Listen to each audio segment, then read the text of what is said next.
হৃদয় ভেঙে যাওয়া একটি গল্প শুনুন। স্বামী স্ত্রী দুইজন দীর্ঘ 2 বছর আলাদা থাকার পর সিদ্ধান্ত নিলেন ডিভোর্স নেবেন। ডিভোর্সের আনুষ্ঠানিকতা শেষে যখন দুইজনে দুইজনের বাড়ির জন্য রওনা হলেন, তখন স্বামী একটা রিকশায় উঠে বাস স্ট্যান্ডের জন্য বেরালেন। ঠিক ওই সময় স্ত্রী পিছু পিছু এসে স্বামীকে জিজ্ঞাসা করলেন, আমি কি তোমার সঙ্গে বাস স্ট্যান্ড পর্যন্ত যেতে পারি? তখন স্বামী সম্মত জানালেন। রিকশায় চলতে চলতে রিকশার ঝাঁকুনিতে স্ত্রী পড়ে যেতে ধরলেন। তখন স্বামী 2 হাত দিয়ে তাকে আগলিয়ে ধরলেন আর বললেন, নিজেকে সামলাতে শেখো।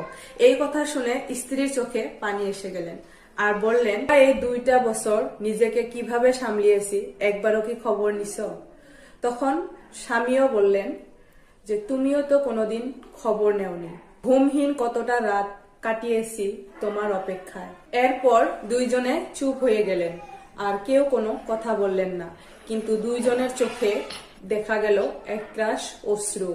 স্টেশনে পৌঁছানোর পর যখন স্ত্রী বাড়ির জন্য বিদায় নিচ্ছিলেন, তখন তার স্বামী তার হাতটা ধরে বলল, তুমি কোথাও যাবে না, আমার সাথে চলো, বাড়ি যাবে। তখন স্ত্রী আর কিচ্ছু না বলে তার স্বামীকে জড়িয়ে ধরলো, একজন অপরকে জড়িয়ে ধরলো আর কান্নায় ভেঙে পড়লো।